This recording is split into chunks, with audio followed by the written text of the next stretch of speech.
The shift of suspicion from the initial suspect to Taylor Elkins.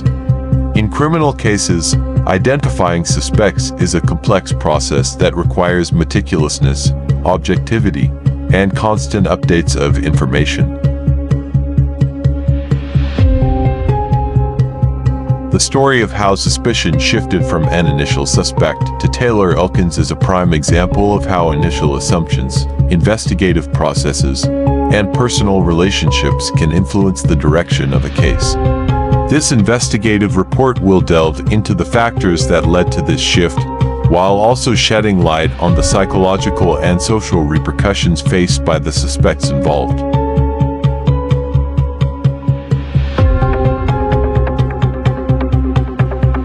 Initial assumptions, the trap of hasty judgments. In any criminal case, initial assumptions are often formed based on available evidence or even the personal biases of those involved in the investigation. This can lead to an excessive focus on one suspect while overlooking other possibilities. In this case, the initial suspect became the focal point of the investigation due to some preliminary evidence and the subjective perceptions of the investigators.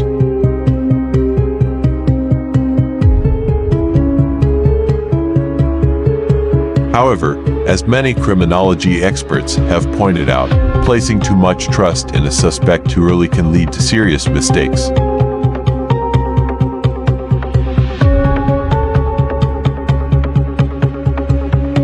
These initial assumptions are often influenced by confirmation bias, where investigators seek out and pay attention to information that supports their hypothesis while ignoring data that may contradict it.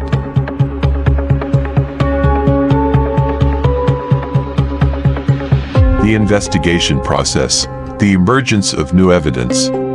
As the investigation progressed, new evidence began to emerge, completely altering the direction of the case.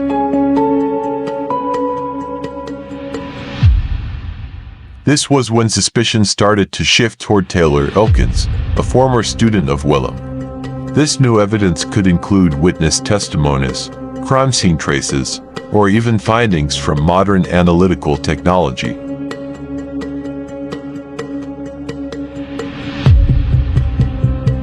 This process underscores the importance of thorough and unbiased investigations. An effective investigation requires patience, a willingness to revisit initial assumptions, and a relentless pursuit of the truth, regardless of external difficulties and pressures.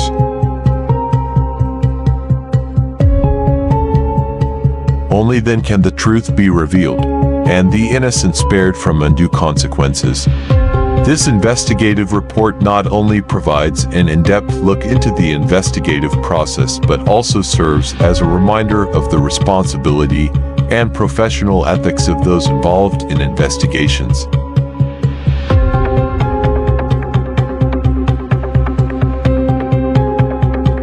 Enigmatic behavior exhibited by Denton Stringer, the neighbor in question, raises significant concerns regarding his potential involvement in the disappearance of Dubuis.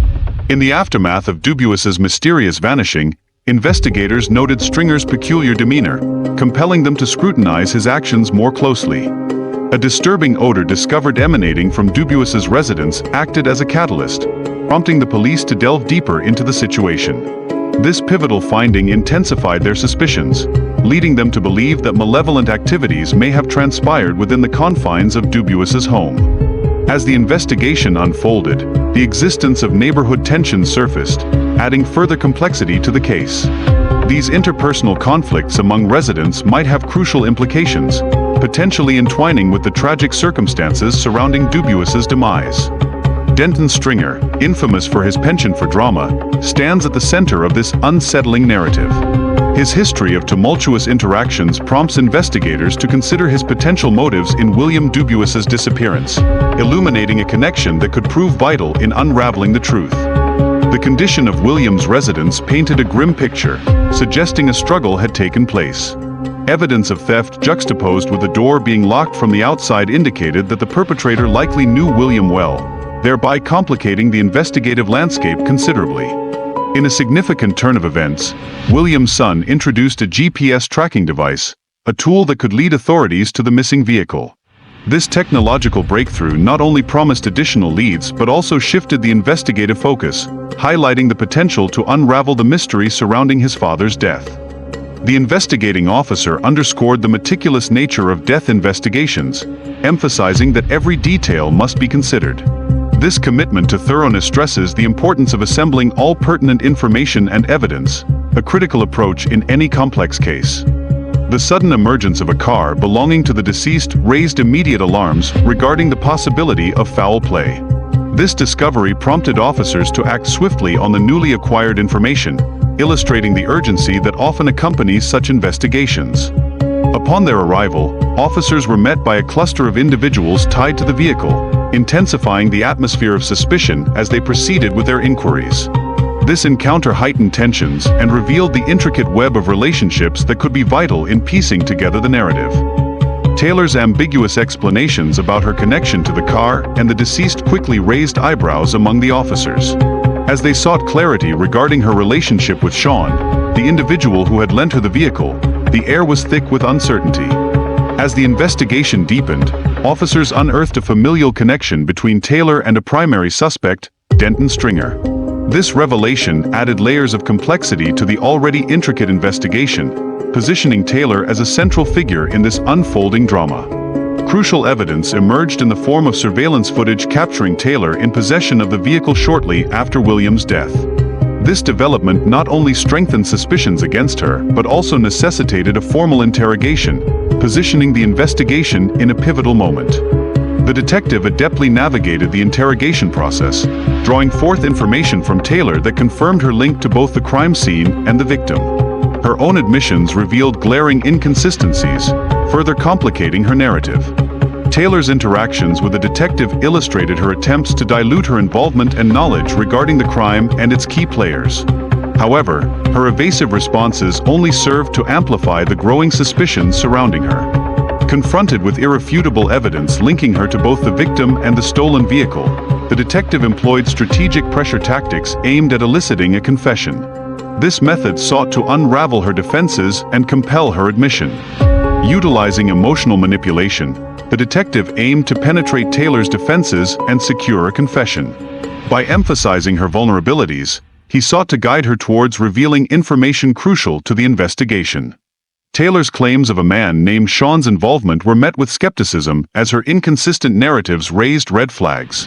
The detective's probing questions fostered significant doubt about her proclaimed innocence, raising the stakes for her. Following the exposure of her falsehoods regarding the ownership of the car, the detective augmented the evidence stacked against Taylor. This revelation not only compounded her legal troubles but also deepened the intricacies of her precarious situation.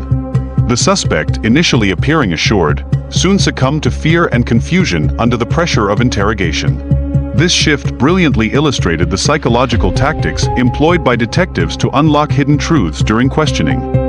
The introduction of tangible evidence, specifically hair found on the victim's body, dealt a significant blow to the suspect's assertions.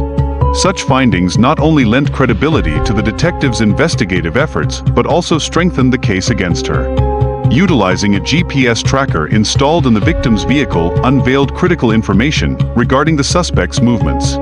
This advancement further tightened the case against her, leaving scant room for any form of denial. A polygraph examination suggested deception, casting doubt on Taylor's claims surrounding her whereabouts during the attack on William. Such revelations significantly undermined her narrative and contributed to the growing body of evidence against her. Witness testimonies, coupled with a hair sample linking back to Taylor, served to corroborate the mounting evidence against her. This convergence of information solidified the case implicating her in the murder of William Dubuis. Ultimately, Taylor's confession to another inmate exposed her awareness of the crime, starkly contrasting with her earlier denials during official interrogations. This admission underscored the complex psychological dynamics at play within the interrogation process.